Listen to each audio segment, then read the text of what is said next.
Hey, I'm Paige DeSorbo, and I'm always thinking about underwear. I'm Hannah Berner, and I'm also thinking about underwear, but I prefer full coverage. I like to call them my granny panties.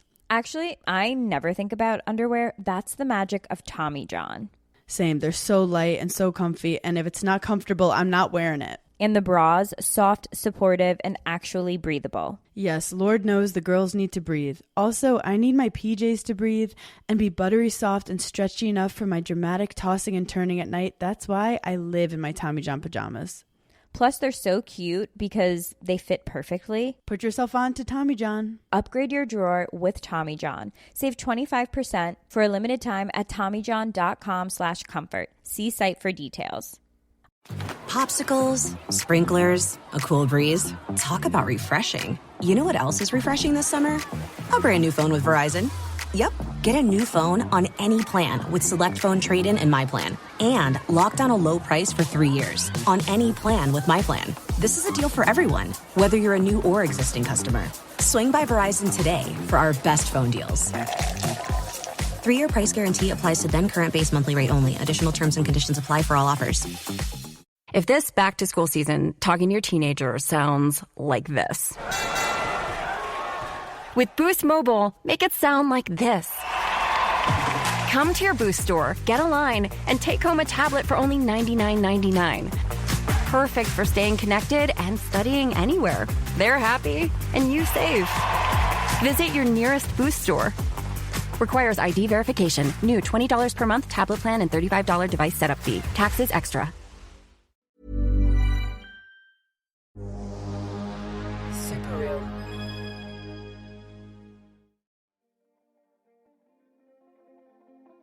And I look straight ahead towards the direction of Statue of Liberty, and I'm confronted by a giant airplane, gray in color, U on the tail, and the plane is bearing down eye level eye contact towards me.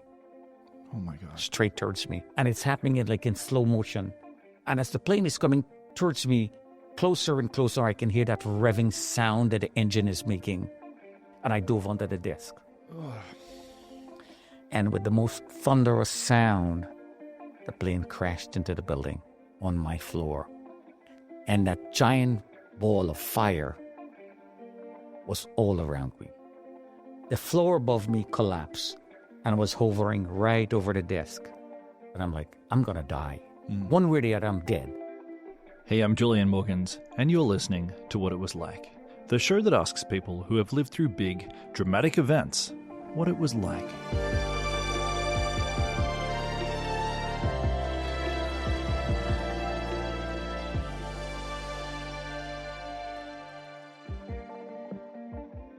So, we're publishing this on September 11, 2025, and today marks 24 years since American Airlines Flight 11 and United Airlines Flight 175 plowed into the World Trade Center.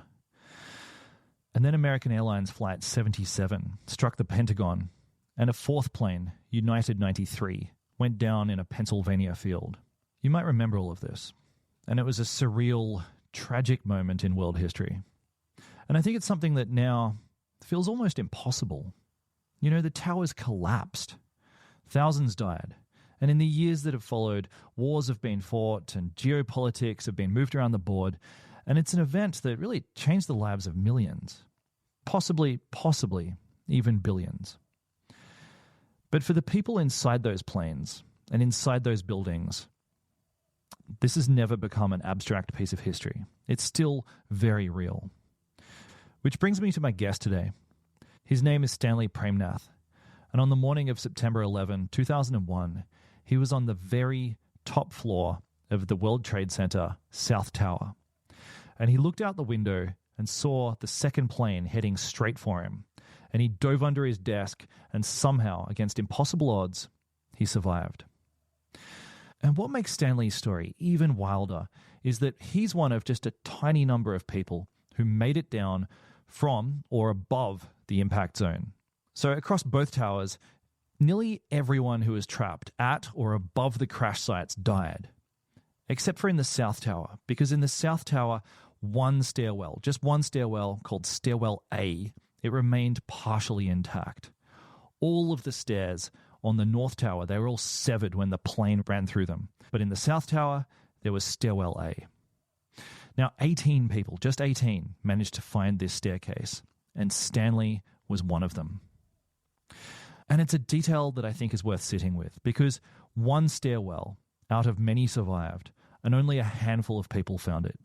So the difference between life and death that day often came down to something as small as just which emergency exit you happened to be sitting next to in your desk, in your office, on that day. Now, we'll go into that in a bit more depth in this week's bonus episode, just looking at what was happening across the towers in that hour between the impact and the collapse.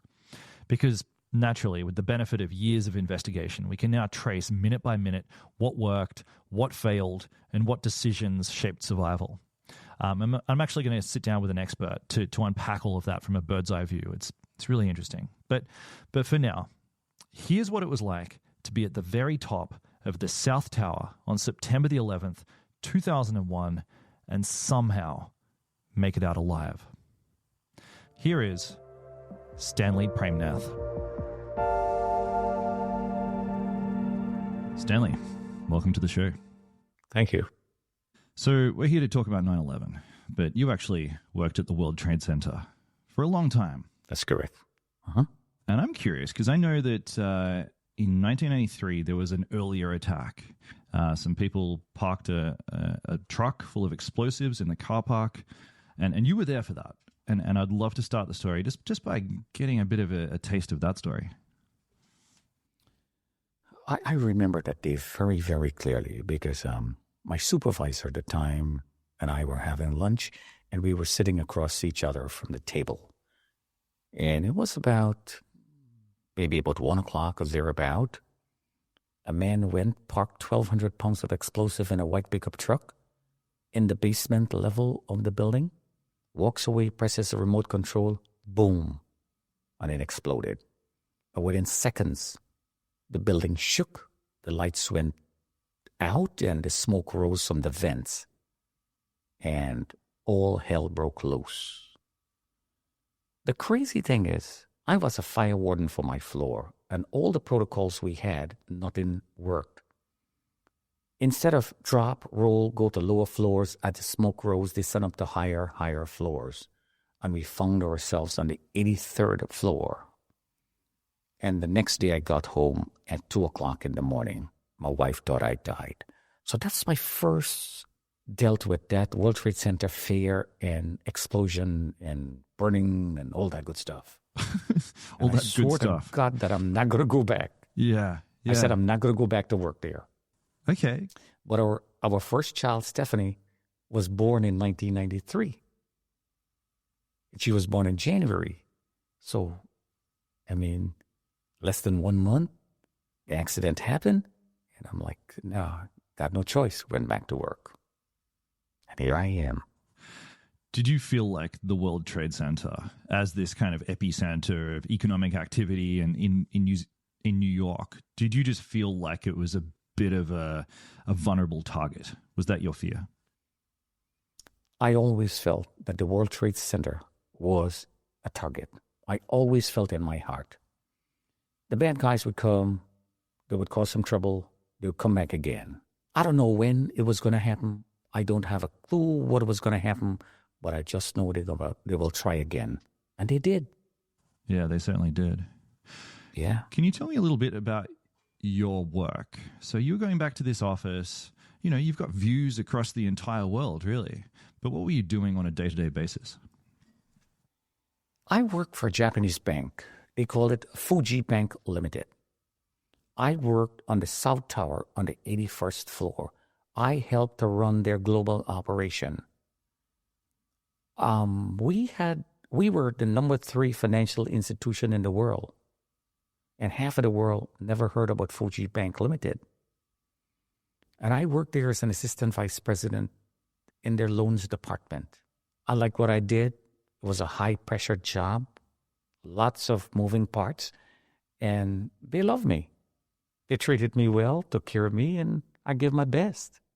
Can you give me a snapshot of your private life? I understand that you had 2 kids by that point. Oh, boy. By vocation, I'm a pastor. But that I became a pastor in 2006. Okay.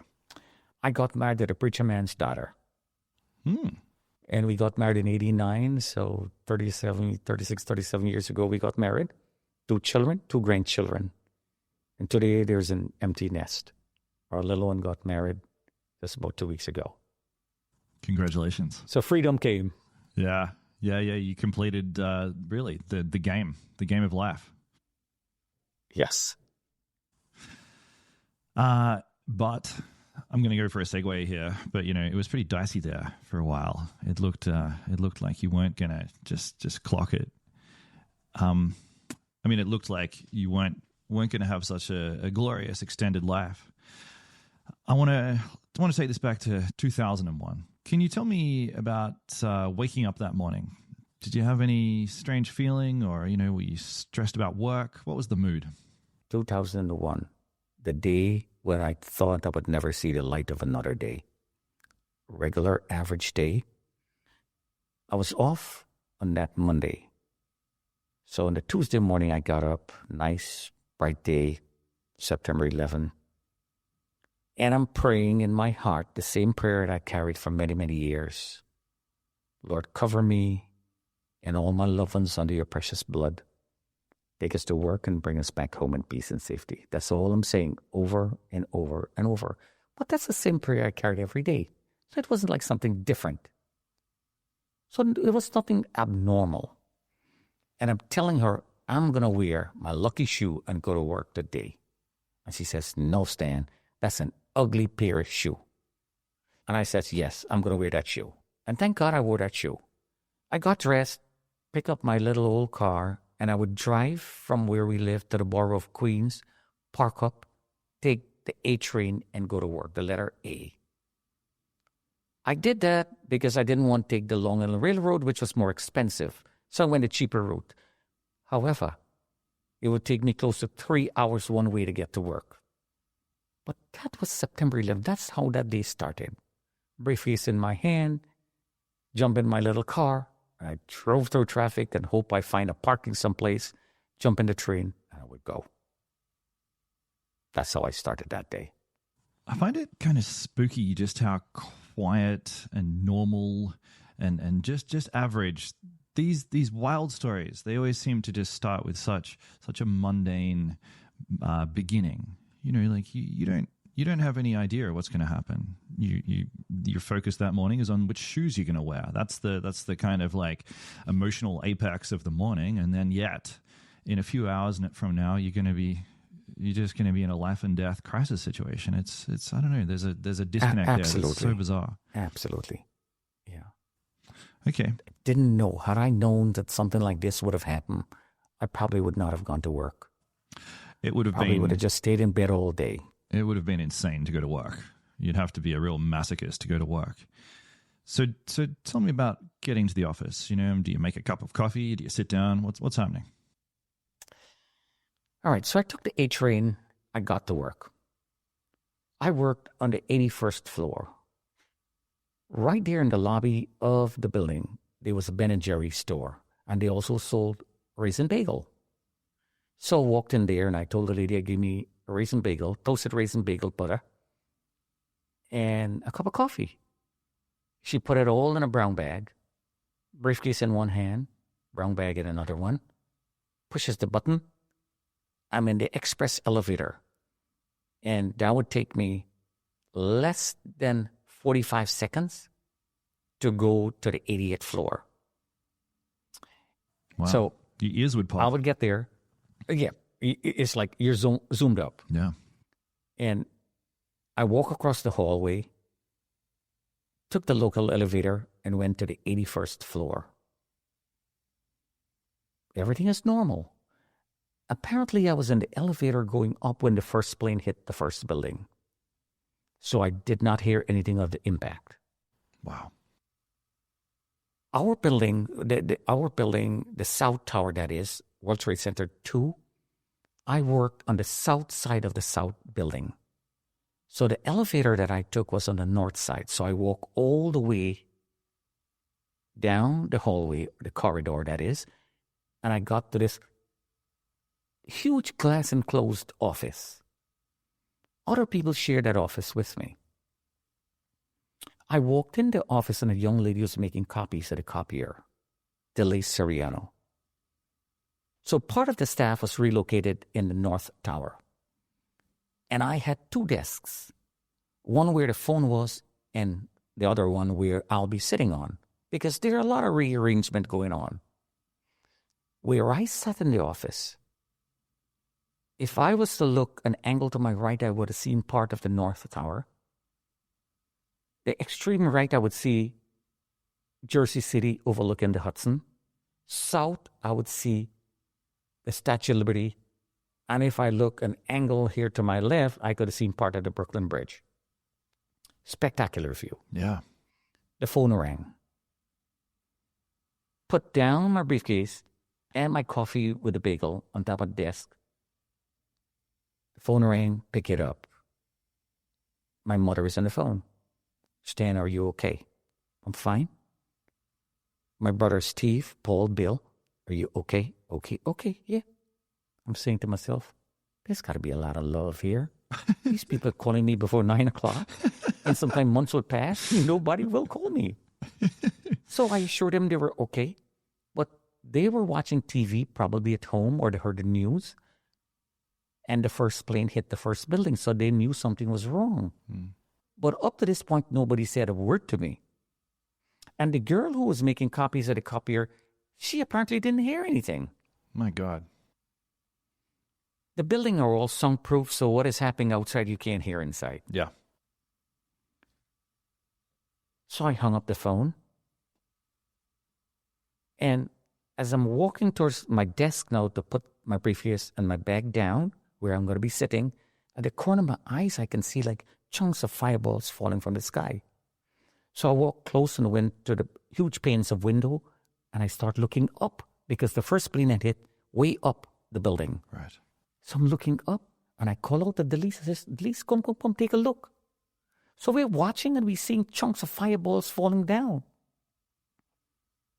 So she says, oh my God, Stan, I'm scared.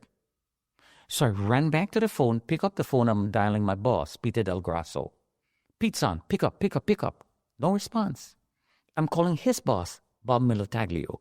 Bobby, pick up. Not a response. God. Stan, let's get out of here. Okay. So we ran out of the office, ran down the hallway, back to the elevator, took the local elevator, went back to the 80th floor, the sky lobby. Multiple elevator. Lots of people. Crowded lobby. We're waiting on the elevator to go downstairs. Not a word is said. We had occupied 4 floors of the World Trade Center.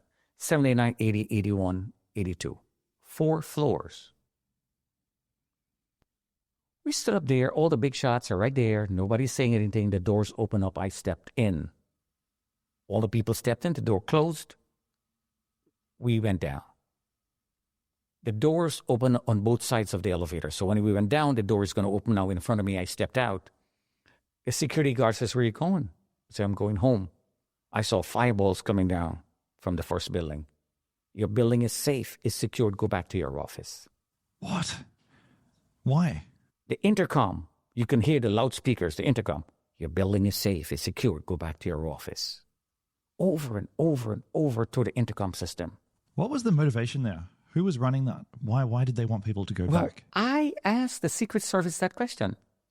Is it possible that Al-Qaeda penetrated that company, that building, that act that they just carried out there, to a point where they infiltrated everything and they told the people to send everybody back up to cause maximum casualty? I said, Stan, you might be onto something, but we would never get the answer. I asked that question. But we were told to go back to your office and your building is safe, it's secured.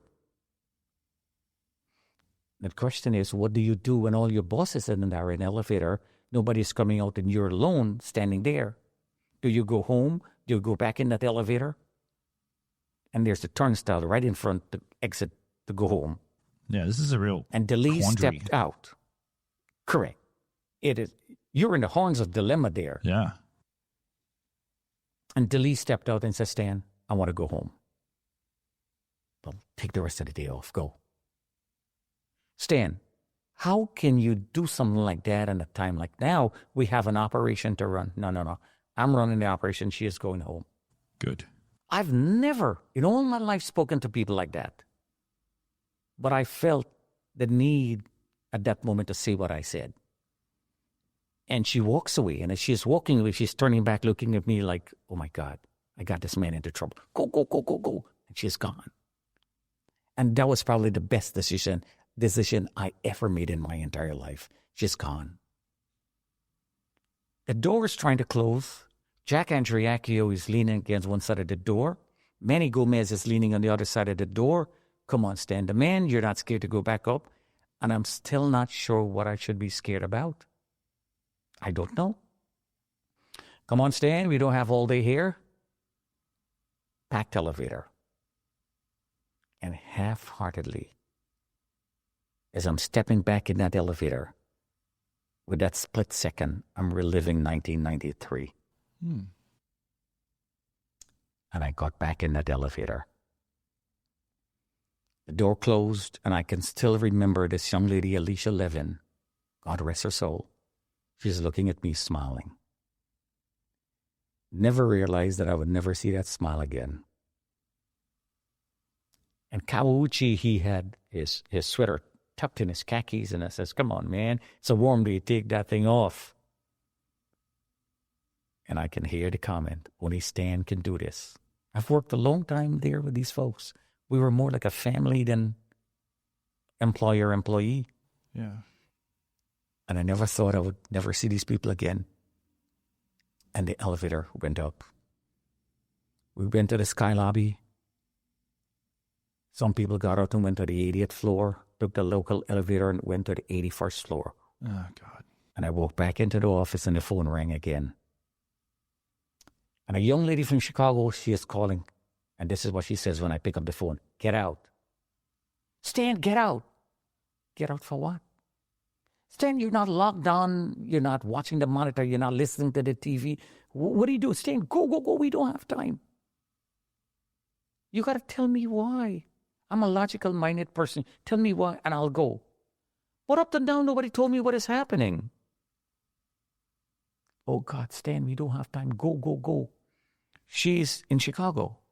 They're 1 hour behind. But she is watching the news, and they know what's happening. She's home. She worked for one of our rep offices. She's telling me to get out.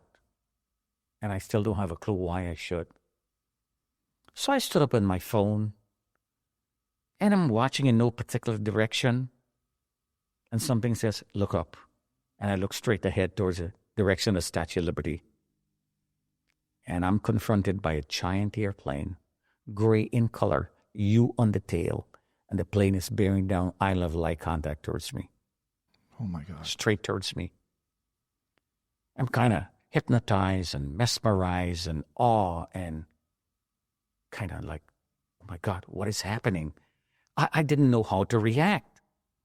You're seeing a plane coming towards you. On a normal blade, a plane would fly, or let's say a half-mile radius or away from you going. But this is a plane coming towards you, and it's happening in slow motion. And as the plane is coming towards me, closer and closer, I can hear that revving sound that the engine is making. And I realize, oh my God, it's coming towards me. And all I remember doing was I dropped the phone, I screamed, and this is all I remember saying, Lord, I can't do this, you take over. That's all I remember saying, and I dove onto the desk. Ugh. And with the most thunderous sound, the plane just, bam, crashed into the building. And you heard that cliche before. You heard the proverbial phrase before. All hell broke loose. Yeah. And with the most thunderous sound, the plane crashed into the building on my floor. And that giant ball of fire was all around me. A large chunk of the plane broke out and was stuck in the office doorway 20 feet from where I am. Every wall was flattened. Every piece of furniture was mangled. It looked like matchsticks. But the only desk that stood firm was the desk that I'm hiding under, and my Bible was on top of that desk. Talk about God and His grace. Hey, we're going to take a quick ad break here, but please stick around because we're going to hear what happened next.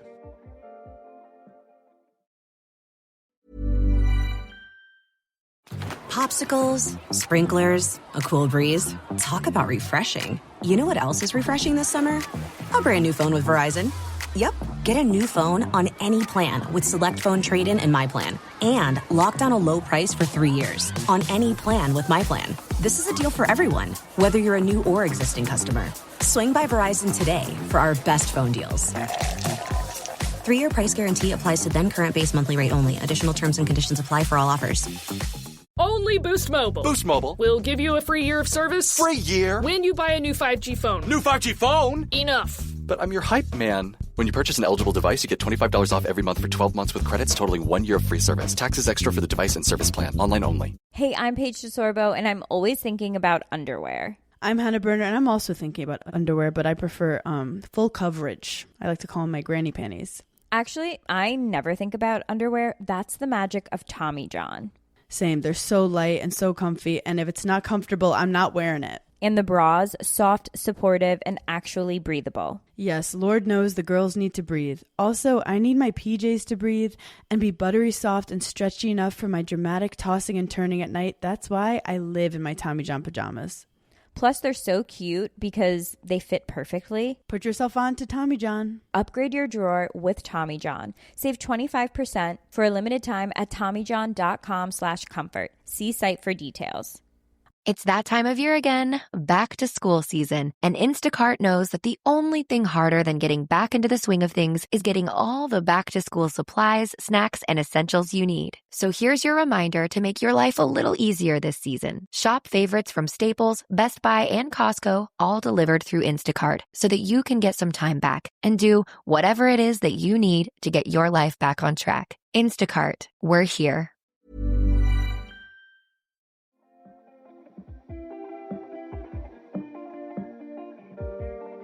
So when the plane hit the building, the ceiling above me all collapsed and started caving in.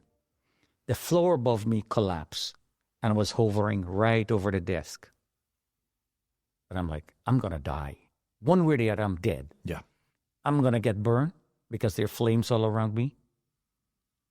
I'm going to get crushed because this floor above me, all steel beams, going to just cave in. I'm going to die. The sprinkler system came on, and all the cables that are hidden in the ceiling, they got exposed and they were short-circuiting. I'm going to die. And what you didn't see on TV was the air pressure was so great, it was sucking everything out from the window panes. You can hear the sound. So all that paper that looks like confetti and people, chances are, you see jumping, they were probably sucked out. It's like the movie Aeroplane, the window is popped. You're mid-air and everything is just sucked out of the plane. It was a scenario like that. So I'm screaming, Lord, I don't want to die. Please, Lord, please send anybody. Send somebody to help me. And I'm looking around and I'm not seeing anybody. And I'm saying to myself, these people are heartless to leave me here to die. How can they leave me to die? I don't want to die. I want to go home to my wife and our 2 girls. Who's going to take care of Jenny and Stephanie and Caitlin? And I'm crying out to this invisible God. And for some divine reason, one person later told me he was coming down the stairs with a group of 6 other people. And when they heard me scream, the rest of them ran back up and they made a wrong choice. But this one man stopped to investigate. And he had a flashlight shining it all over him like this in the air. And I saw that light and I'm screaming, wait for me. And even though the man was responding, I'll wait for you, I couldn't hear him. So I start to crawl. I'm dodging all the cables that are short-circuiting. I'm looking at the flames and crouching. And I'm holding on to the mangled furniture because I don't want to get sucked out by the air pressure. And I'm looking at this beam hovering over me. I'm going to die. I'm going to die. And I'm crawling.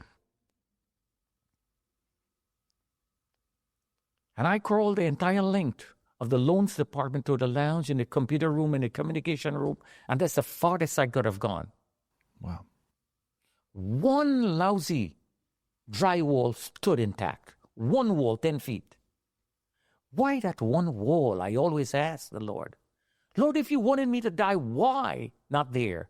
Why you had this one wall to prevent me from escaping? Yeah. Why? And that man behind the wall, he's screaming, bang on the wall, I'll know where you are. I'm banging on the wall. He says, climb over. I can't do it. Climb over. I'm going to catch you on the other side. Hollow ceiling. It had part of loose ceiling and pieces of sheetrock hanging all over me. I can't do it. You got to do it or you're going to die. I jumped the first time, tried to grab on, and I missed.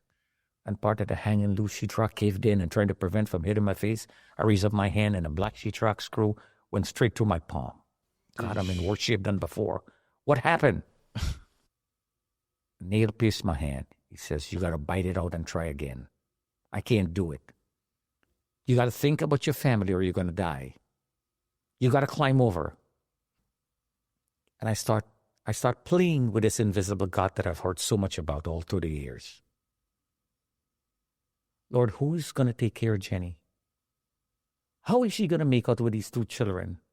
Who's going to pay all these bills that we have? Who's going to pay the mortgage? I don't want to die. And in that brief moment, I can hear one thing only in my head, only one thing. I can do all things through Christ who strengthens me. That's all I can hear the pastors preaching. I can do all things through Christ who strengthens me. Strange at a time like that. The man said, is that wood? Is that nail attached to a piece of wood? I said, yes. He said, hit the wood and the nail is going to come out. I hit the wood, the nail came out, and the hand just ballooned. And I don't know why. I start caressing this wall. I can't hear you. What are you doing? You're going to die. I'm caressing this wall. And I can hear in my head, I can do all things through Christ who strengthens me. And I made a fist as tightly as I could. I don't know why I made a fist. And I'm caressing this wall. And all I remember, I did like this. And my fist passed right through that sheetrock wall, drywall. If you ask me to do that today, I would never be able to. I've never broken a piece of wood in my hand, by my hand. The man grabbed my fist. He says, I see your hand. I see when you see my head. He yanked my body through. And I punched. And I punched. And I punched. And the hole got bigger, bigger, bigger. And I dabbled around a little bit with Kempo and White Tiger Kung Fu. Never karate chop a piece of wood. Don't know how to do it. Never did it. And I stuck my head through. And the man gave me a headlock. Wow. One fluid motion. And he pulled with such force. And I flew over that wall, knocking off his feet because he was standing in some debris. And together we rolled down 10 flight of stairs and we landed on the 80th floor. God. And I don't know how to thank this man who just saved my life. I realize I'm lying on top of this fella. I hug him around the neck, give him a kiss on the cheek. And he says, what are you doing? And he got up, fixed his jacket and his tie. He says, Brian Clark. Like a robot, Brian Clark. As your Stanley Praimnath. But this fella did something that was very, very strange. In a time where the AIDS virus and all these things were very prevalent, the man held on to my hand, did not let go of that handshake, and he took his left finger and he started to rub this wound very gently, very, very gently, very caring. And this man told me something that I'll go to the grave remembering. The man stared me in the eyes and he said, all my life, I live as an only child. I was born and raised in Canada. I always wanted a brother. Wow.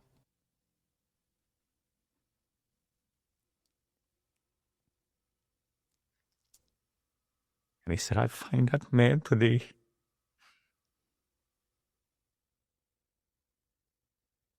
And this man gave me a hug. He wouldn't let go. He said, from today, you're my blood brother. This good old Irish man took his left palm that was bleeding, took my right hand, and he rubbed it together. Says, come on, buddy, let's go home. And we started that long journey home. You had to walk 10 flights of stairs, turn in another landing. Not a 10 flight, then you cover one floor. We had 80 floors to go. And that shoe, that lucky shoe, was giving me all the traction that I needed because the water was just cascading it down the stairwells. And the lucky shoe had a thick rubber sole. And we were making our way down. And we started that long journey with his hand around my shoulder. A day when the color of the skin did not matter because we were covered by the same ash.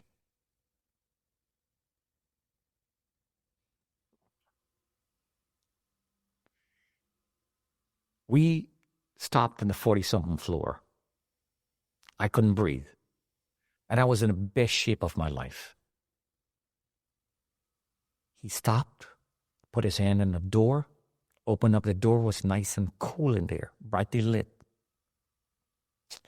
And he got on the phone and he is telling his wife, Diane, I've got this fella here from Fuji Bank. He's in bad shape, but we're coming home. I can hear the conversation. I tried calling Jenny, my wife, and she was going to work that day. The first building was hit. And when they got into the office, they saw the second plane hit the building. So in her heart, I was gone. So one of the girls took her home, or took her to the closest train station, and she went home, and she was waiting, hoping to hear from me. And I spoke to her supervisor. I called her boss. I spoke to a lady named Louise. I said, if you get in contact with Jenny, tell her I'm fine. I'm coming home to you girls. And she asked me what happened. And I told her a little bit. So she was able to convey that little message with Jenny. I don't know how. But something caught my attention. Something that I live with every single night before I sleep. There's a man lying down on the floor, broken back, massive head injury, closely shaved head. And I don't like to describe people in color, but I would say it so you would understand exactly what I'm saying. There's an Italian guy lying down on the ground, broken back, massive head injury, and you can see blood and bubbles oozing out from his scalp. And an African-American security guard stood by who could have escaped but chose to stay to help this man. And they both perished. No help came for them. Oh, Stan. When you talk about love, my friend, the unsung heroes, these are the people I'm talking about. And I can hear that man crying out every single night before I sleep. At the time fell. Please tell my wife and our baby that I love them. Yeah. Please. Please tell my wife and our baby that I love them. And I don't know who that man is or who he was. And I couldn't tell anybody. But I'm hoping that somebody hears. And they would remember that story. And they will recognize the person. Please tell my wife and our baby that I love them. And we walked. And we reached the ground floor. And only one man passed us. And he had a walkie-talkie in one hand. And he's going to help somebody up there. And Brian introduced him as Jose. And we never saw Jose again. When we reached the ground floor, the only people we saw there were the firefighters and the cops and the EMS workers. And they were belching orders. Go, go, go, run, run, run, go to Liberty, run to Liberty. Liberty Street, that is. Liberty Street, liberty at the time meant street. Liberty today meant total freedom. run, run, run, go to Liberty. And I don't have a clue where I have to go. And Brian is navigating, and he is holding on to my hand as a big brother would do. And as we're running, you can hear that scream. And one of the firefighters just fell, or a cop. And we had a choice of stopping and investigating, and these good men and women, they're sending us to safety, and they're taking the hit. And we're running. It looked like a scene from Forrest Gump, and Brian and I are running, hands in hands, and falling piece of debris is falling, and we're jumping over, and you can hear that scream, and somebody just fell. And we're running with everything we got, and the people who were roped around 4 blocks, they were cheering us, go, go, go, go, go, go, go. And we were running, and I just bumped into this priest. The guy was standing up like this. He's just watching this whole episode. I bumped into him, and Brian later asked me, he said, Stan, do you remember when you bumped into that priest? I said, all I remember is I bumped into this man. He was staring, looking at this episode. He said, Stan, you were babbling in a language we don't understand. And the priest said, you lost your mind. And right there, we prayed for you. And the priest said, you need the hospital badly, but you need the church. I don't remember what we did after that, but I remember telling Brian, I'm going to Trinity Church. And I don't have a clue why Trinity Church. I don't walk around with my business card, but I had one in my pocket somehow, and I flipped it to him, and he took it, and that's how he was able to connect back with me. Ah, of course. We reached the church, the fence of the church. Now, the World Trade Center is in front of us. The church is in the middle, and we are standing on the back side of the church, holding on to the fence. So we can see on top of the church, the building is burning. That is the World Trade Center. And I'm telling him, it's going. Stan, what do you see burning there is all draperies and cosmetic and paper. By profession, I'm an engineer in steel loom bend. And he stopped short of what he was saying because the building starts to sway. Oh my God, and you're tilting with the building. Oh my God, he's going to go over, And it stops. And it's trembling, and it starts again. Oh God, he's going to tilt over. And we're watching this episode like a scene from a horror movie. And you start feeling the ground start shaking like when there's like an earth tremor. You're watching, you're looking, and everybody is screaming now. All the people who were roped around, they're screaming. And the building starts to implode. Boom, boom, boom, boom. Because we were hiding at the backside of the building, all the debris that went poof, the church sheltered us from it. So every step of the way, the Lord is taking care of us. And all hell broke loose. The building imploded, the people start to scream, and the not so able is getting trampled. And every form of expression you could have heard. Some people are screaming, and some are swearing, and some are praising God, and some are just cursing and just screaming their lungs off, and they're running. And the ladies were taking off their high heel shoe and just throwing it, and they're gone. And Brian and I got separated from each other. And this man, Brian Clark, was my guardian angel. He was sent to bring me out from Sodom and Gomorrah before the Lord rained fire and brimstone. My guardian angel is gone. And I can't see this guy. And I'm screaming, Brian. But I can hear Stanley. He can hear me, I can hear him, but we can't see each other. And in my heart, they're bombing the financial area. In my heart, this is what is happening. And they are going to go to the New York Stock Exchange. That's where my wife works. Okay. They were hidden inside of a building over the Brooklyn Bridge in Metrotech Center. They were not working on the trading floor. They were doing the software update for the stock exchange. So in my heart, they're going for the stock exchange. That is the most logical thing that would happen. I got to go save Jenny. So I'm looking around. I don't know what I'm looking for. And I saw a man is driving on top of the sidewalk on a white 4x4 pickup truck. I ran alongside the truck, yanked the door open and says, "One word from you, you're dead. Drive." The man looks at me, scared.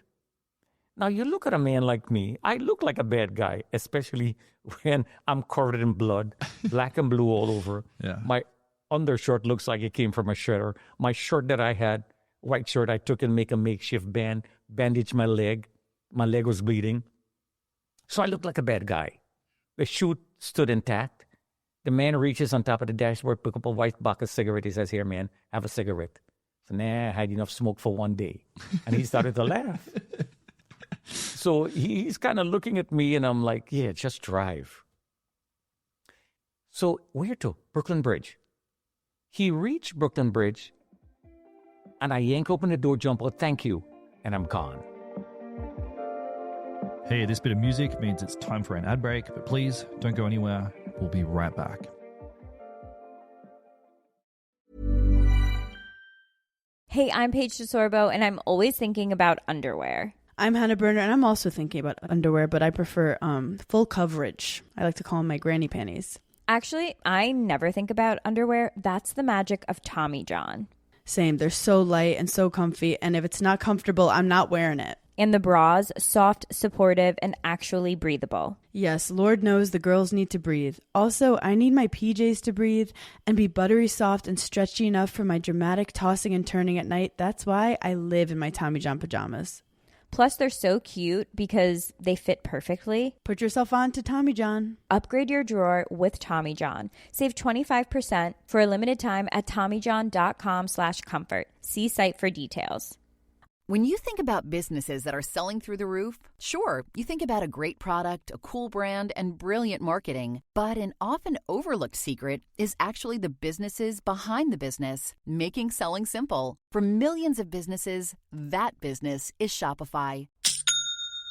Nobody does selling better than Shopify. They're the home of the #1 checkout on the planet and the not-so-secret Shop Pay that boosts conversions up to 50%, meaning way less carts going abandoned and way more sales happening. Businesses that sell more sell on Shopify. Upgrade your business and get the same checkout Allbirds and Skims use. Sign up for your $1 per month trial period at shopify.com/start selling. All lowercase. Go to shopify.com/start selling to upgrade your selling today. Shopify.com/start selling.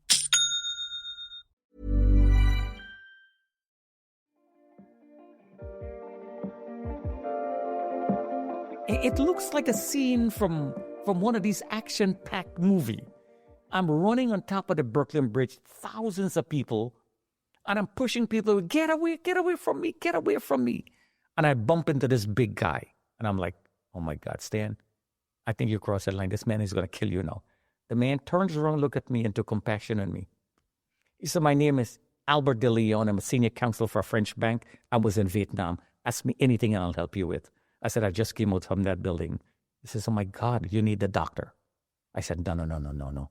I want to go to Metro Tech, but I don't know how to get there. He says, I live right behind that building. What is that chance? One person, 40,000 people on top of the bridge, the man knows exactly where you got to go. I attribute all that to God's grace. The man said, sit down. We sat on top of the bridge, and people are screaming, running away. And you can hear the jet fighters hovering over. He said, what are you doing, Stan? I said, I'm not going.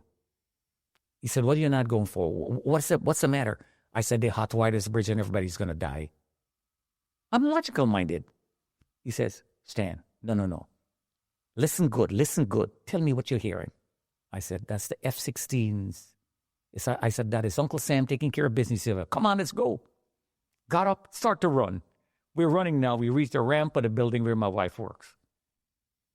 Albert is here. Stanley is here. We walk into the building. Security guard looks at us and said, oh, no. No, get out. You guys are not coming in here.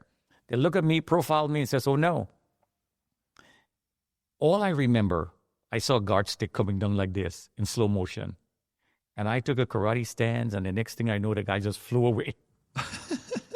And Albert said, you killed the guy. I said, no, he's going to live.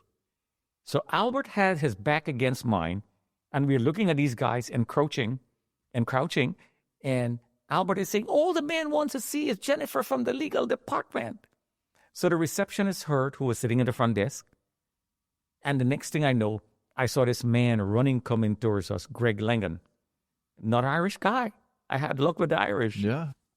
The guy came and he says, "What are you guys doing? Stan is a good man." And he pushed him aside. And this man said something, and he did an act of kindness that I will remember for a long, long time. And every day on 9/11, my wife would buy a cheesecake and send it to Greg because he loved cheesecake. Greg says, "Give this man anything he wants, but make him well. Stan, we don't have the time here to take care of you. I have a general council emergency meeting." But he told the guys, anything he wants, give him. I'll take care of you guys. If this Bible was to be written in modern days, this man would have been the Good Samaritan. He's gone. A nurse came to get her jacket. Here's Stan. She insisted that I take the sandwich that she bought for lunch, an apple and a bottle of water. No. And she starts to cry. So I said, okay, I'll take the water. She says, we don't have the facility here to take care of you, Stan. You need the hospital badly. I said, no. If I can only hear my wife's voice and know that she is okay and the 2 children are fine, I'll be okay. But I can't remember the home number. I can't remember my wife's phone number, her cell phone number. I'm crazy. In my head, I just lost it. I says, give me a phone.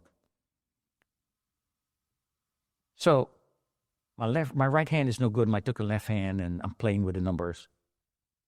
And the number pops into my head. And here's Jenny on the other line. Yes. What are you doing this for?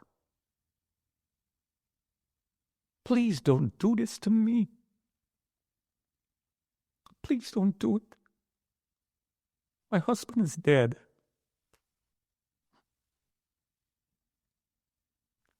When you're still alive and you hear those words, it doesn't register well. Yeah. No. It's me. The Lord took care of me. I'm coming home to you girls. No. My husband is dead. God. I hung up that phone.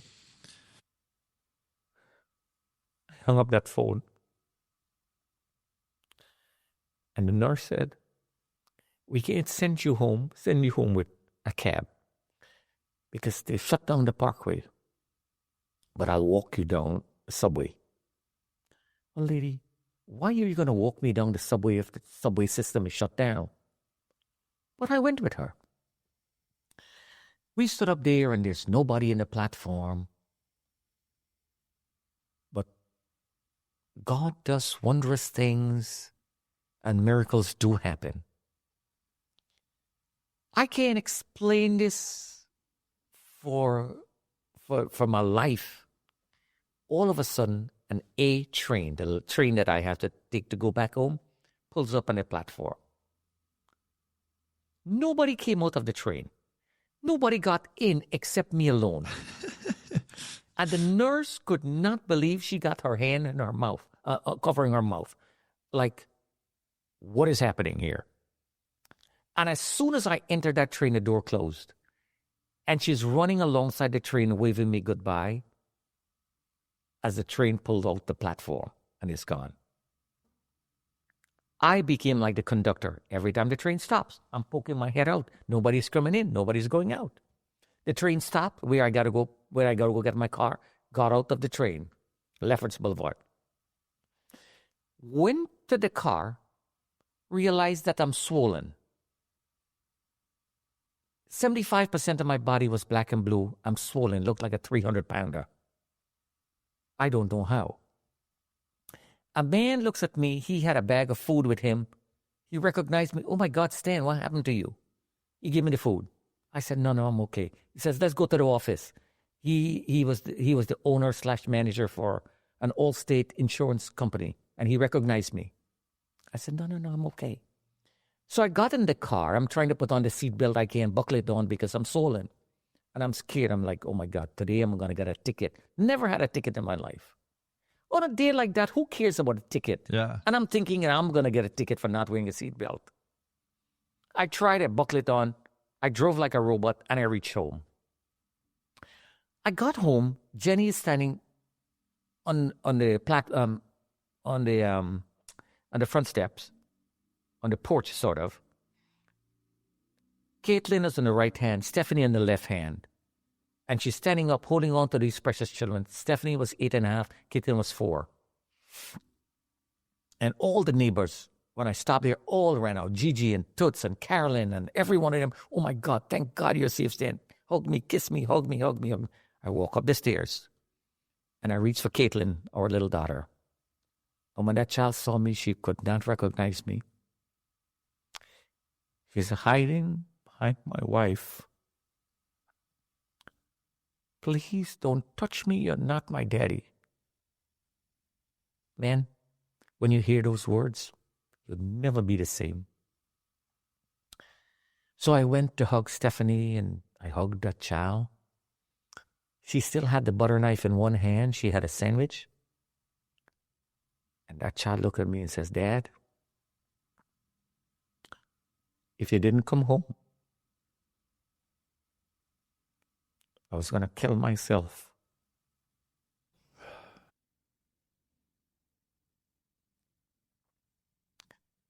When that child said what she said, after all that I went through, it didn't mean anything.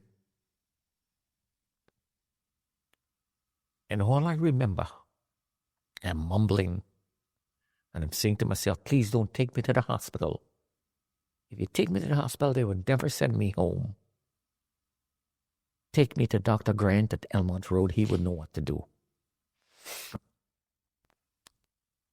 And all I remember after that, I'm lying down in the doctor's bed, and he is talking to somebody in the phone, and he's telling him, this man lost his mind. And I can hear everything, but I just couldn't speak. I lost my speaking vocabulary. I lost my memory.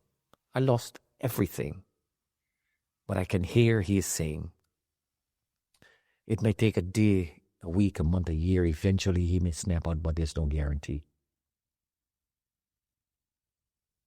And the next thing I remember, I'm lying down, and my wife would leave a little notepad, a bottle of water, a telephone, and a pen.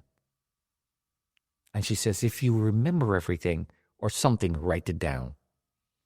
And I'm wondering, what is this strange woman doing in this house with these children? Can't recognize them, don't know who they are. Wow. Don't know anything. And all I remember, I'm watching CNN, and I don't know how long it was. I never asked that question. We never discussed 9/11. It never happened. Not the children and I, not Jenny and I. We never talked about it. And all I remember, I'm watching TV.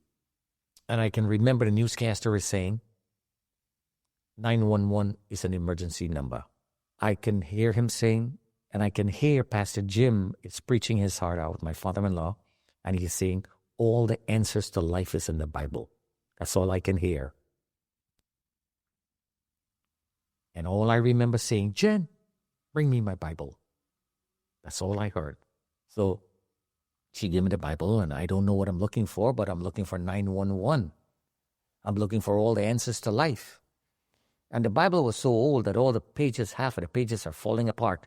And I'm flipping the pages, and here it is. I'm looking at Psalm 91, verse 1. And I'm reading on, and he shall call upon me, and I will hear, and I will answer. And I snapped out. Unable to see people and places and everything. And the memory's back as if nothing happens. And I start that recovery process. And I live because of the saving grace of God. Huh. Well, I recouped, went back to work, and everything is fine. I asked myself, Lord, why me of all these good men and women? And I stop one day and says, why not you? And I start having nightmares. Every night I would dream the same dream. And I would hear the same scream, and I would feel as if my skin and flesh is falling off the bones, and I'm screaming, and I would get up, and I would hyperventilate, and she would say, what happened? I would get that same dream again. And It's like, I don't know, Stan. I don't know what you're supposed to do. And I can hear this voice in that dream. And this is all I can hear. I'm not seeing anybody. You're not doing what you're supposed to do. And I don't know what I'm supposed to do. But every church group and every colleges and everybody wants me to go. So I'm traveling now, going to churches, schools, colleges all around the country, sharing this wonderful story. And I found myself in Springfield, Missouri. And Pastor Scott, God rest his soul, he passed away last year. He said, Stan, what happened? I don't know, Pastor. And I told him what I'm dreaming. He said, you look terrible. You mind if I pray for you? Not at all. And it was no fancy prayer right there in the parking lot. We were going to have supper. He just put his hand over me like this, and one little prayer, less than 1 minute. And by the time he was done, it was like somebody flipped a switch in my head. I knew exactly what I had to do. I said, I'll become a pastor. Nice. And the first day I enrolled in that program, I never had back that nightmare. So I knew exactly what I was supposed to do. And I still do it. So churches, schools, colleges, whoever invites me, I travel and I go and I speak. But here what the kicker is. 20 years pass. 9/11. On that date, I'm not traveling because there's the pandemic. Sick like a dog. Can't walk. Nobody wants me to go to the doctor, the hospital. They don't want me. They don't know what is wrong. And the pandemic is rampant. Lie up in bed 1 month, lost 28 pounds. I said, Stan, I think this is it. You're going to die. But I lived. I got sick, went to the doctor, got pneumonia in both lungs. It took care of all that. Then it left scar tissue in both lungs. 9/11, I'm sitting at the doctor's office, and Dr. Donnelly walks in, and he says, Stan, I have something to tell you. My wife is a pastor. I know who you are, and I know what I have to tell you. You're going to take it in good spirit. I said, lay it on me, Doc. He said, you have leukemia. Wow. I don't know how to react. So while I'm battling that, 6 months afterwards, I came down with skin cancer. They cut under my chin, took an ice cream scoop out all the meat, stitched me from inside out, sent me back. So I'm surviving. Last year, I went for a physical. The doctor said, I don't like. The doctor says, you're not going home. I said, why? He said, your 4 main arteries are 70, 80, 90, and 100% clogged. I said, no, I got to go set the house in order. 1 week later, 6.5 hours operation, a quadruple bypass. And by God's grace, I'm sitting down here telling you about that goodness of God. But my only question remains is, how many times do you try to kill one man? That's me. How many times the bad guy would come and kill me? But I live because of the saving grace of God. Wow, Stan. Thank you. Thank you for sharing that story. That I have never once interviewed someone and not said anything because I was just so floored by your story.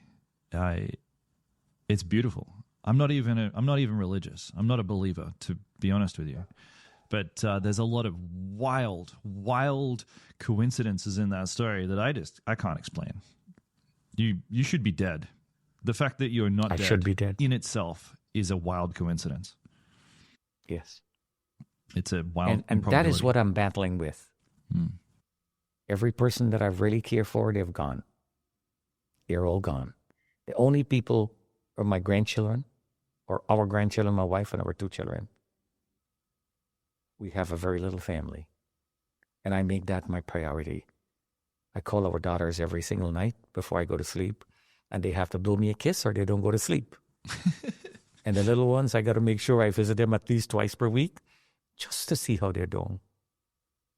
So I live a halfway decent life, hoping that is what the Lord wants out of me. I would say that you're living a very decent life.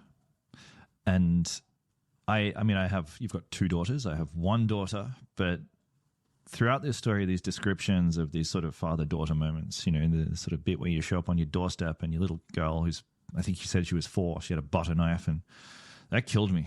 My little girl's 4. I can put myself in your shoes in that moment, and that would have absolutely destroyed me too. So I think you're prioritizing the right people. You say a lot of people are dead, but you've got your inner sanctum, and they're the important ones. I want to pull on a couple little threads here. So I mean, you got leukemia. You've battled some heart problems. Can you attribute any of this to inhaling all of this like smashed up World Trade Center? A lot of people have been getting all sorts of illnesses in the years since. That afternoon of just inhaling all this dust, what impact do you think that's had on your health? It could have been because I came down with asthma. I came down with bronchitis. I came down with just everything. My sugar level was spiking. My blood pressure was spiking.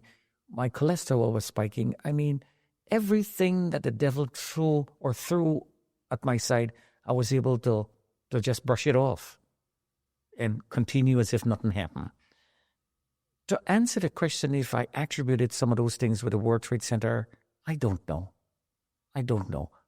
The greater good of it all is what the devil meant for harm, God turned it around for good, and I live. Yeah. I'm wondering how I process this story. You just have such an array of improbabilities, and in my sort of secular brain, I'm kind of going, well, is it possible that it's like statistically possible, this level of improbabilities, that you were under the one desk on your floor that didn't get swept up in a fireball. This guy showed up, your savior, and became your brother in the stairwell. The list goes on. Leukemia, heart surgery.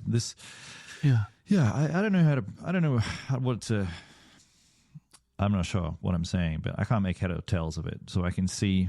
No, I asked myself those same questions. Why, how? But I can't come up with the answers. I asked that question, why me? Why? How come? What are the chances are? And I can't come up with the answers. And the only thing I can attribute towards all that is that mighty God that I put my cares in. I believe with all my heart that he can take care of me. And if he chooses not to, it's okay. It is okay with me. Yeah, there's the big man upstairs. The big man upstairs, correct. One of the luckiest little moments I think that you had in this story was just finding the stairwell. I mean, I've done some reading, and it seems as though across both buildings there was only one stairwell that wasn't severed. And that was stairwell A, the one that you the one that you guys found. That is correct. Any other stairwell that I would have taken, I would have plunged to my death. Yeah. Somewhere, Brian was coming down that stairwell. And when he heard that scream, and I'm quoting him on CBS, he said he heard the scream, and other people thought something worse was happening. They ran back up, and they made the wrong choice. They all perished. But he stopped to help me, and that's how he lived. So every time I say, Brian, thank you. No, Stan, thank you. Because had you not screamed when we saw this debris on top of that stairwell there, I would have made the wrong choice to go back up. So he said, because of me, he lived. So you're saying that the stairwell was full of debris, and there was a moment where he was like, this is impossible. We need to go to the roof. Exactly. Okay. That's what I'm saying. Okay. So he was trying to make that choice. But when I screamed, he realized, oh, my God, somebody needs my help. So he stopped to investigate, and that's how he lived. And I said to him, Diane said, you're asthmatic. You're allergic to smoke and to dust. Yes, I am. That's what he said. But I'm quoting him on CNN and ABC and BBC. He said he was in a bubble. And he was oblivious to smoke and dust. And he was cool. And he was glued to the floor. That even if he wanted to, he couldn't have moved. Right. Yeah. And that's how he was able to help me. If all that is not about God, well, then I got the entire picture wrong. Well, you could say that adrenaline's a hell of a drug. In that moment, his asthma wasn't getting triggered by all that smoke and dust because he was pumped full of adrenaline. But, all that. Yeah. All that I could say. But I still believe in my heart, deep down in the recesses of my soul, that this had to be a miracle. If there is something like a miracle, this was one of them. I wholeheartedly agree. There is something of the miraculous about all of this. Was the stairwell, I mean, it was full of smoke and fire, right? As you're going through this sort of the impact zone, I understand that the many people went down and they sort of got the sense that this was just going to be an inferno and they turned around. But you guys persisted through the smoke. Why? We persisted. We persisted through that smoke. It was Brian who was navigating, and he knew we had to go down at all cost. And I was kind of hurrying him along. I was hobbling because I had a leg wound on my left leg. I was hobbling, and we gotta go. It's going. Tim, what is going? I keep saying it's going. And he said, what is he burning here? It's all draperies and cosmetic and paper. And he told me that exact same thing when I told him the building is going. But he said, what do you think it's going? I am an engineer. Steel don't bend. It's cosmetic and paper and draperies. And through the cracks in the wall, you can see the flames. It's just licking off the office space. You can hear the crackle of the flames. And we were running down. We knew we had to go down somehow because it's flames on top.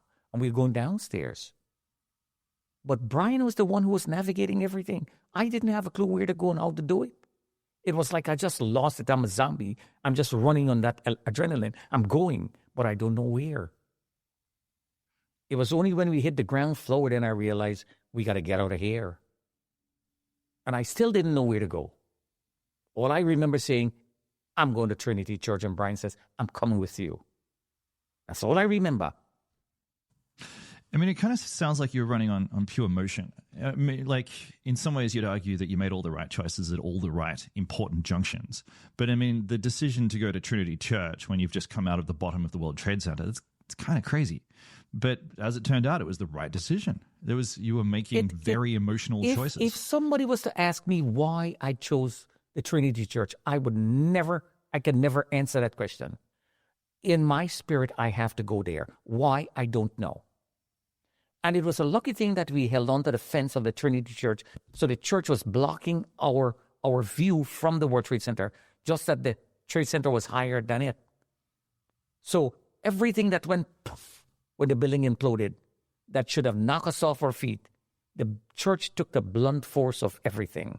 Yeah. So it looks in retrospect as if the Lord took good care of us. When the building imploded, it looks like a giant tsunami of smoke was coming, just enveloping everybody. And through all that, we were able to get away from that scene. When the building imploded, it created a vacuum and it was sucking all the smoke from the air and the cross streets towards the core, like dragging it towards. So everybody you're seeing was just enveloped with this huge tsunami of smoke. It was, all hell broke loose. It was the wildest thing you can possibly imagine. Yeah. It was like a war zone. Yeah. If there's something like that was a war zone. Every bad thing possible was happening right there. Yeah. You said before that neither of you really knew that the building was going to collapse, but you had some sort of sense that you needed to get the hell out of there. Yes. I did not know the building was going to collapse, but all I remember saying, it's going. It's going. Okay. And you would hear in Brian's interview, other interviews, he would say that Stanley is mentioning it is going. And he says, what is going, Stan? What is going? And I don't know why I'm mumbling, it's going. But the urgency to get out there was the number one priority. Okay. And Brian was convinced that the building was going to be able to withstand this fire. He was 100%, because he says, no, that's draperies, cosmetic paper, steel don't bend, I'm an engineer. Yeah, right. What he didn't factor in was 2,500 degrees Fahrenheit, the jet fuel would burn, and it would soften the steel. It would melt, or well, not melt or bend, and the building would collapse. He didn't factor that in. He did not. He didn't know it at the time, but he was echoing 24 years in the future of conspiracies and just sort of absolutely nonsense thinking about how jet fuel doesn't melt steel beams and all that stuff. Correct. We wanted to run this interview with you in an effort to kind of commemorate the anniversary of 9/11, to memorialize it. But I guess the question is, like, if we're memorializing something like this, we're trying to remember it, don't forget. But I'm wondering, what is it that you want people to remember about this day, about this event? If I was to memorialize that day, I would tell them, first thing, call that day Remembrance Day. Make it a national holiday, first thing. The second thing is, I want people to remember the atrocities that was committed on our soil. We, in history, is the most giving nation ever. We helped more people in this world than anybody else. We did not deserve what happened to us. All these good men and women and children who perished on that day. If going to work to provide for your family means you did something wrong, well, then we are all guilty. And these men and women who lost their life on that day did not deserve it. So we should memorialize that day, making it a national holiday, a day of prayer, and call it Remembrance Day. That's my take on that. Vote for me, I become the president, and that's what I'll do. I'd vote for you, Stan. And is that why you tell your story? I mean, what motivates you? What motivates me in telling this story is every time I tell this story, I get it off my chest, and it's like a session of therapy, 1. And 2, I promise the Lord that you get me out of this jam, and I will tell people of your grace. And that's why I tell this story. Well, I'm grateful. Some people would never understand. They would never believe. And we don't bash people over the head for not believing. My job is to tell the good news. The Holy Spirit's job is to convict the Spirit. And if He doesn't do that, it's not my job. I was told by the Lord before He departed, go and feed my sheep. And that's what I'm doing. I'm being faithful. That's all. Here you are. You're a good shepherd. Stan, I've got one last question for you. So I think there's this idea that by hearing survival stories, we can somehow prepare ourselves better. We can sort of inoculate ourselves from disaster. That we can take lessons from what you've experienced and apply it in our own lives. And if I ever, by some stroke of misfortune, find myself in a life and death situation, I will be better prepared because I've heard your story. That's the idea. But I'm listening to your story, and it just feels like a lot of just chance, happenstance, a lot of luck, grace of God, as you say. So how can people prepare for crisis situations? There are a couple of things. I'm glad you actually asked that question. How can we prepare for such event? Well, the first thing is we never know when the bad guy is going to hit. We do not know. But the first thing I did when our children were growing up, my wife says ballet and piano lessons. And I says, no, karate. So our daughter Stephanie was 4. I introduced her to karate. And I said, you must learn to swim. You got to be taught skills that would help you out in a real life situation. So by the time she was 6 years swimming, and by the time she was 8, she had a blue belt in Kempo. And the little one says, no, Dad, I don't like that. I want piano lessons. She sings like a nightingale. She sings in church and plays the keyboard.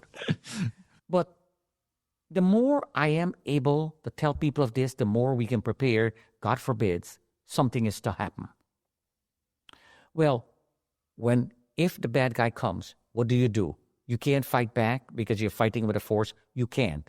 But there are a couple of protocols you can put into place. Well, I have to know some survival skills.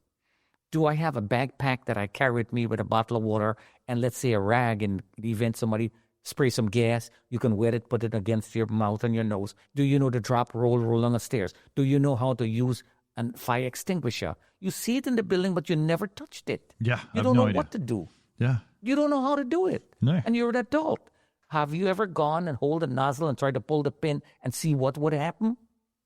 Invest $100, show the children, God forbid the house is on flames. Get out, stand up by the road, and you have an emergency plan. Get all your important paper, your documents, whatever it is, your passport, your bank book, if you have one. Put it, let the children see in the event there's a fire, grab it and run, wait for mom and dad. Those are the things you teach your children. You don't wait until it happens because you're late. Yeah, I mean, I was thinking this when your karate appeared in the story. I was like, Stan knows karate. Of course he does. That's sort of like the secret sauce to your survival in some ways. You could punch through a wall and kick a security guard when he wouldn't let you into his wife's office. The karate thing definitely helped. Did you learn this lesson in 93? Was that one of the upshots of you surviving the first time? It was about 1999. Okay. And it looks back in retrospect as if I was just preparing myself for that event in 2001. And I ask myself many, many times, why on that particular year? Or why did you do it? I don't know. I don't know. Just felt right. Yeah. It just so happened that everything happened in the right season or the right time. And like I said, I don't know why it happened, how it happened. I'm glad it did. But I did, and thank God it did. And I did what I had to do. And I can able to come back here, sit down, and tell you all that good stuff. And hope that somebody it touches, blesses their heart, and they turn away and they start doing the right thing, whatever that right thing is. I can say without a shadow of doubt, this story has touched me. You've absolutely blown me away. So Stan, thank you so much for coming on the show, for sharing this story. It's been completely wild. Thank you. Today's episode was produced by Rachel Tuffrey. Ellie Dickey is our intern. Jimmy Saunders did our theme music. Our cover art is by Rich Akers. And this whole thing has been a Super Real production.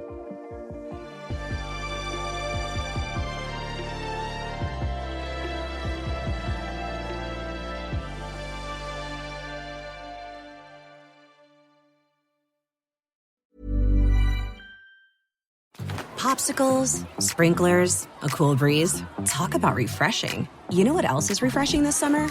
A brand new phone with Verizon.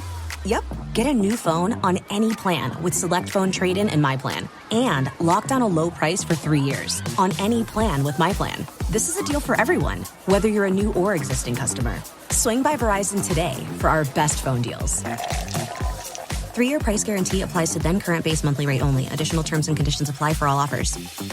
Hey, I'm Paige DeSorbo, and I'm always thinking about underwear. I'm Hannah Berner, and I'm also thinking about underwear, but I prefer full coverage. I like to call them my granny panties. Actually, I never think about underwear. That's the magic of Tommy John. Same. They're so light and so comfy, and if it's not comfortable, I'm not wearing it. And the bras, soft, supportive, and actually breathable. Yes, Lord knows the girls need to breathe. Also, I need my PJs to breathe and be buttery soft and stretchy enough for my dramatic tossing and turning at night. That's why I live in my Tommy John pajamas. Plus, they're so cute because they fit perfectly. Put yourself on to Tommy John. Upgrade your drawer with Tommy John. Save 25% for a limited time at TommyJohn.com/comfort. See site for details.